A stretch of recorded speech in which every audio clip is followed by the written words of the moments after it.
Jerry Treñas gimpasiguro nga bastante ang supply sang COVID-19 vaccine sa syudad sang Iloilo. Ginkalipay ni Mayor Jerry Treñas ang pagdamo sa mga pumuluyo nga luyag magpabakuna kontra COVID-19 sa syudad sang Iloilo. Sa ginhiwat nga vaccination kahapon, nagdangat sa 2,830 ka mga senior citizen kag immunocompromised ang nabakunahan sang AstraZeneca. Nauna sini, may masobra 6,000 na ang nabakunahan sa syudad. Wala labot ang mga nagatrabaho sa ospital. Isa ang Iloilo City sa may mataas nga vaccination turnout sa Western Visayas. Apang nabalaka lang ang alkalde, bangod may pila ka mga pumuluyo ang nagpadulong sa vaccination site nga wala nakapaigdalom sa pre-registration. Ang iban, wala man nagasunod sa schedule nga ginhatag sa ila. Una na lipaygid ko nga ang acceptance para magpabakuna daw ara na gid, no. However, I am very worried because daw ay na to social distancing. Ang iban schedule nila alas 2:30, nag-abot sila aga pa alas 9, no. Ginapasiguro ko ang aton pumuluyo nga may bastante kitang bakuna kag hindi kita mawad-an sang bakuna. Kung na-schedule ka sa amo na oras, ginapangabay ko gid kadto ka sa amo na nga oras. Kag ang isa pa gid kung ay pa ka-schedule, ginapangabay ko anay hindi ka anay magkadto didto kay bastante man aton bakuna, no. At the moment, I think we have a total of about 12,000 nga pwede ta pa mausat. Sige na abot sang mga bakuna alin sa national government. Nakapabalo na ko to sa ilang madamo ato na bakunahan. I think sa Western Visayas we are among the highest, no. But at the same time, we should never forget that the virus is still there, and even if we had one dose of the vaccine, hindi pa kita protektado. Wala ginabato ng walk-in sa vaccination area. Dapat mag-coordinate sa barangay ang mga luyag magpabakuna bangod kinahanglan ng pre-registration kag may ticket nga ginahatag agod makontrol ang kadamuon sa mga tawo nga ginapasulod sa vaccination center. Arita anay di sa CPU, no. Sige kita sa CPU. Paslamat gid kita sa administration kag kay President Robles. Because ginhatagan kita sang ligwa nga mausarta ang CPU gym kag ang Rose Memorial para sa waiting area sang aton nga mga senior citizens. Dira ta anay, but we will be very strict, no. Ang PSTMO kag PNP naton hindi na magpasulod sang tawo nga moay pa sang ticket, no. Kay ang natabo to sa CPU, syado ka delikado kay kung may isa lang tong positive, malatnan ang iban, senior citizen pa kag immunocompromised. Amo na nga palihog lang kung way ka pa sang schedule, hindi lang anay. Agod maakomodarang mas madamo nga pumuluyo, magabukas ang isa pa ka vaccination center ang Iloilo City Government. Apang kinahanglan anay sang duga nga mga volunteer doctor kag nurse agod magserbe nga vaccinator. Samtang nagpasalamat naman ang alkalde sa mga doktor kag iban pa nga mga volunteer agod matigayon ng pagbakuna batok sa COVID-19. Nalipay gid ko sa mga doktor ta sa Pediatrics Society, sa iban pa nga mga doktor, sa Coast Guard kag sa aton nga BFP. Nagapasalamat gid ko sa inyo nga pagbulig sa aton nga syudad. I think may ara pa mga doktor nga nag-organize pagid sa volunteers. Once nga makasulod ni mga volunteers, kag sigurado na kita, then we will be able to have 2 vaccination centers. Ginhinyo naman ni Mayor Jerry Treñas sa DILG nga ibalik sa General Community Quarantine ang estado sang Iloilo City. Inibangod sang nagasaka na COVID-19 cases. Kahapon, may 48 ka mga confirmed COVID-19 cases ang syudad. Kag sa inisyal nga listahan kay nasang udto, may 20 ka nagdugang nga confirmed cases. Sa subong MDCQ kita, but I've been coordinating with DILG. I think may mga measures pa kita nga ipadugang. Ang ini ginpapanaog na naton sa 30%.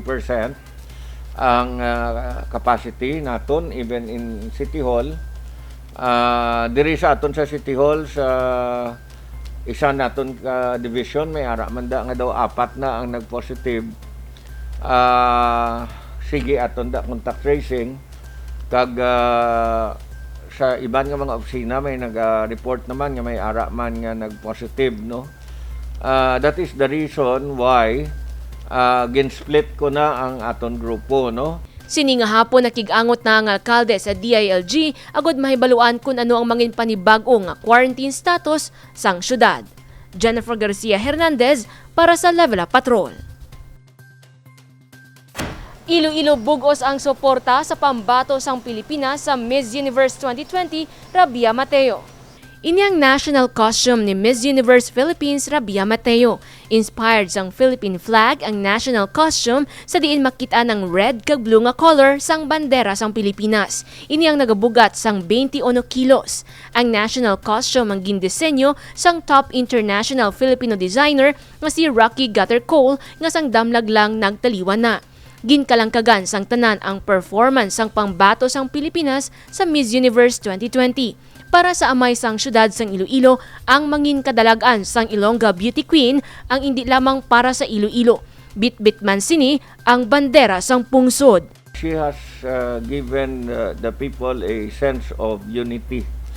Nga tanan kita at one point in time nagpangabay nga hatagan kita sang tsansa nga makadaog naman liwat sang Miss Universe sa person ni Miss Rabia Mateo because she has shown the guts of an Filipina nga despite all odds sa kapiguduhan niya nakatibawa siya kag nangibabaw, no, because she graduated with Latin honors and that she won this competition against all other beautiful and talented people kag subong ginadalaya ngalan sang aton pungsod didto sa Miss Universe. Para sa alkalde, mangindako ang impact para sa syudad sa tion makuha ni Rabia ang corona sa Miss Universe pageant. Nahibaluan si Rabia ang nagikan sa Banwasang Balasan, Iloilo, kagamo ang gingkoronahan nga Miss Iloilo 2020. I think it will again give glory to the city. At the same time, nakita naton sa past few weeks ang Iloilo has been in the limelight. Ang mga businesses sige man gyapon diri sa syudad despite the pandemic. Ang aton obo na pagwa nga kadamo sa mga building permits nga gina-apply sa ila. Si Mr. Kevin Tan ng pagwa nga Mega World is really bullish on Iloilo, and we know that after this pandemic Iloilo will be one of the places to watch and to be in para sa mga investments kag sa mga destination. Mensahe ni Mayor Treñas kay Rabia. Sa kay Rabia Mateo, know that the Ilonggos are hoping and praying that you will make it to the top. And ara gid kami tanan nga nagaupod sa imo nga competition. Know that we are all very proud of you and know that ang ngalan gid sang syudad sang kag probinsya sang Iloilo ang ara sa likod mo sa pag-atubang mo sang ining competition. Balantayan naman ang performance ni Rabia Mateo sa preliminary competition. Ang Coronation Night ang paggahiwaton sa Mayo 16 kag malantaw sa Pilipinas sa Mayo 17. Jennifer Garcia Hernandez para sa Level Up Patrol. Iloilo City may 3 ka mga Action and Response Command Center. Patapos na ang pag-ubra sang Iloilo City Action and Response Command Center nga nahamtang sa Barangay Kalumpang Molo. Para kay punong Barangay Roberto Niño Jr., dako ang mabulig sini sa tion nga mag-operate na ang iCare Building. Magadugang ini sang services sang aton lokal nga gobyerno sang syudad in terms of emergency kay because this will house ang aton nga ICER kag police station sa Dalom. So magadugang ang visibility sa aton nga mga pulis dire magadugang kag magadasig ang serbisyo in terms of disaster kag emergency sa hindi lang sa barangay Kalumpang kundi sa mga kaingod naton nga mga kabarangay diri sa Molo kag sa Arevalo. So kumbaga overwhelming ang ilang pagtulok sa sini nga iCare building kag sa mga serbisyo nga igahatag sang sini nga iCare building whenever nga mag-umpisa na ini sang iya operation. Ginpahayag ni Mayor Jerry Treñas, may mga katapos ang Bureau of Fire, Philippine National Police kag Iloilo City Emergency Response Team nga iga-deploy sa iCare building. Tinutuyo sini nga mas mapalapit kag mapadasig ang serbisyo sa mga pumuluyo sa tion sang emerhensya. Isatan nakitaan because of the traffic kag sa kalayoon sang aton nga mga fire trucks, ang response time ta medyo madugay-dugay. So, obrahon ta ni nga malaptata para nga mas mapos kag madasig ang pagsabat. Sa Subong, may 3 ka mga iCare building nga ginatukod sa syudad. Dugang pasang alkalde nga pagadugangan pa ini sa tion ma-finalize na ang donasyon gikan sa Mega World Corporation. Ang sa Kaisano, dali naman lang matapos. Ang dito sa kay Hamora bala sa terminal, may fondo ang fire department nga 1.5 idugangan tana para makaobra pagidira sa dito sa Ungka. Kaga Mega World gina-finalize na ng ilang donation.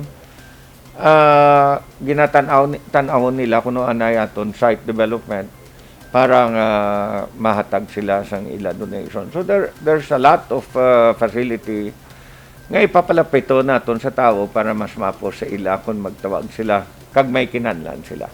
Maluwas sa Kalumpang Molo, mayara man sang iCare Command Center nga nahamtang sa Balantang Haro, kag Gaisano, Iloilo City Center sa distrito sang Mandurriao. Divine Singh para sa Level Up Patrol. Iloilo City nagpasakop sa Search for Creative Cities Arts and Crafts Gastronomy category. Mayo 10 ang nagsapol ang Iloilo City Planning Office, Iloilo Business Club, Iloilo Hotels and Restaurants Association, kag iban pa nga mga business sector sa syudad. Ilaging tutukan ang mga plano nga pagatukuron para sa pagpasakop sang syudad sa United Nations Educational, Scientific and Cultural Organization, Search for Creative Cities for Arts and Crafts Gastronomy category. Ginpahayag ni Butch Peñalosa, head sang Iloilo City Planning and Development Office, gastronomy ang napilian sini nga kategorya. Bangod ang mga Ilonggo ang mahilig magluto, kagkalabanan sa mga negosyante diri ang yara sa food business. We're very happy and excited actually nga ang City of Iloilo is joining UNESCO sa ilang call for applications para sa isa ka parang search for creative cities in the world. And they do this every 2 years.